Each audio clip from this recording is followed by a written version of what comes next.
The Tao of Self-Confidence, episode 577. Welcome to the Tao of Self-Confidence, where I share stories of amazing women who have discovered their inner journey to self-confidence. Visit our website at thetaoofselfconfidence.com. Your inner journey to self-confidence awaits. Well, hello, friend. Welcome to the Tao of Self-Confidence, where I share stories of amazing women who have discovered their inner journey to self-confidence. I'm your host today, Sheena Yapchan, and today I have an amazing lady on the show today. She is the CEO of Success Options, and I'm really excited to have her on and share her story with us today on self-confidence. So without further ado, I'm going to introduce you to Rachel Kong. Rachel, how are you today? Maybe you can fill in a little bit more about yourself to the listeners. Hi, I'm Rachel. I'm from the Philippines. So I'm Filipino-Chinese, and I help run my dad's business consultancy company named Success Options Inc. Thanks for having me on the show. Not a problem. Thanks for sharing that. And Rachel, what would be your favorite self-confidence quote? So I got one from Voyage of the Dawn Treader. Hardships often prepare ordinary people for an extraordinary destiny.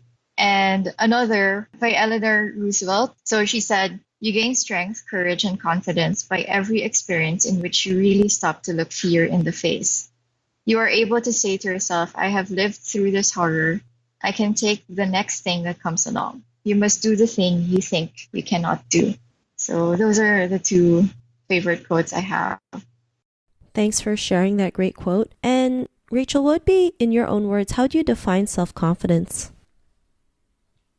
So self-confidence for me, I think it should really come from experience. So for me, how I gained self-confidence is really by getting to practice courage and getting to see myself grow through experiences that I've gone through.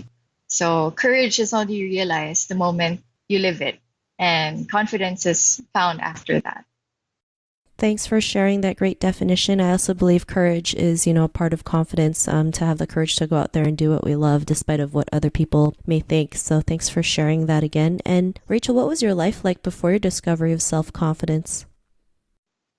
Well, I wasn't much of a confident person when I was young because I studied in a Chinese school, and I basically had a hard time with all of my exams, memorization, all of those identification exams. Basically, it came to a point where I ended up blacking out whenever I would take exams, especially if it's identification type. So I wasn't very confident. So it took me a while.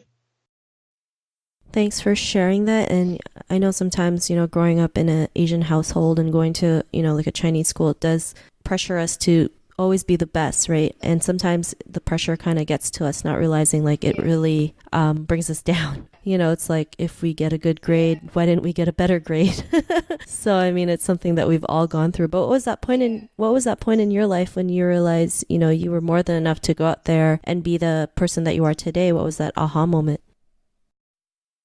Well, it wasn't really like a snap of a finger moment. It was more of a realization process. So I had a conversation with my dad. He's in our country, he's very well known. He is a businessman, consultant. He also trained some of our teachers in school. So even my teachers knew him. And for me, that was very difficult because my teachers knew him and they basically knew my grades. And I knew that they were thinking, like, this is the daughter of such a great man. Like, what happened?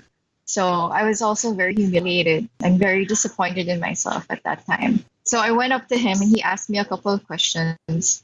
Basically, I failed in English grammar. I remember this moment really clearly. He basically said, I've written so many books. I average 300 talks a year, and until now, I still don't fully understand my grammar. And it blew my mind because he accomplished so much, but basically he knew his weaknesses. So he knew that he needed help in that sense, but he's still able to write and he's still able to push through with it. So for me, that was such a big thing, knowing that a person is able to overcome their failures and their weaknesses and gain the courage from that. So So that basically gave me the hope to get better and to be a better person. So to push for growth. So that's basically the spark that started that confidence journey for me.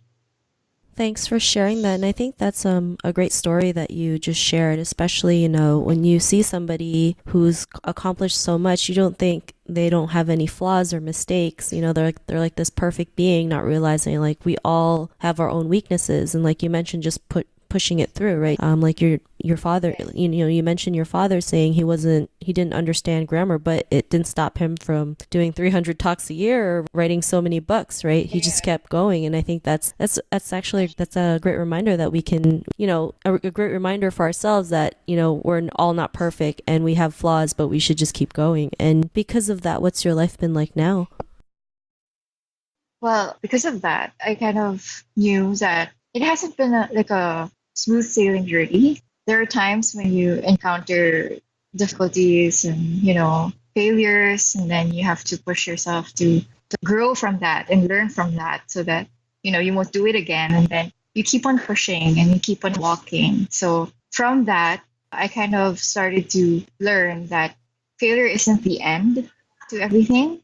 It's basically a way to find your footing again. It's like getting you back into the right road. So, of course, that only happens if you get to use it and learn from it. So, from that, I kind of grew to understand that confidence is gained by constant pushing yourself into being a better person and finding the courage to push through walls that you encounter, and then knowing that you can push through it. I think that's the biggest thing for my confidence, I think.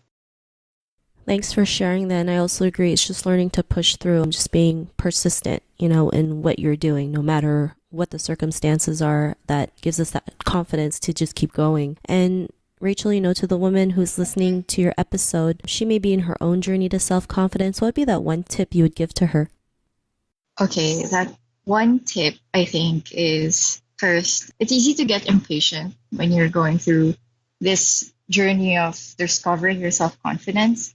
It's easy to see the success of other people and compare yourself with them and try to get there as fast as you can. The process is also as important as getting there, and it's never gonna stop because it's a journey. It's something that you need to constantly go through and rediscover for yourself. And I think one of the biggest thing that could stop a person is really fear. So don't let fear stop you from going through the process. Don't let it stop you from pushing through. And when you end up falling or failing, forgiveness is also a big part of it. You have to learn to forgive yourself, because I think for me that's what ended up stopping me from pushing through when I was young. I didn't forgive myself from failing so many times. But that's also a big part of it, being able to forgive yourself and then learning from your imperfections and knowing that, you can ask for help from other people,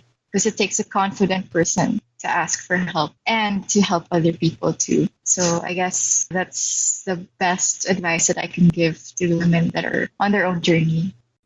Thanks for sharing those great tips. And Rachel, if our listeners wanted to get to know a little bit more about you and what you do, is there any links or social media profiles we can connect with?